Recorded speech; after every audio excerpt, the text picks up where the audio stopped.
Hi there. Today we will teach you to design one single room at a time. Click Navigator in the window on the right side.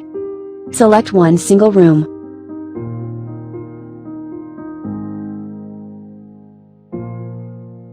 Or choose other rooms.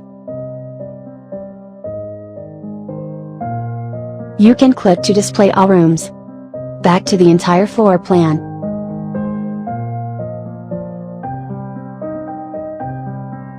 You can do the same operation under 2D. After selecting the room, modify your models.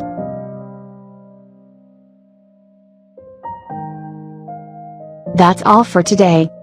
See you next time.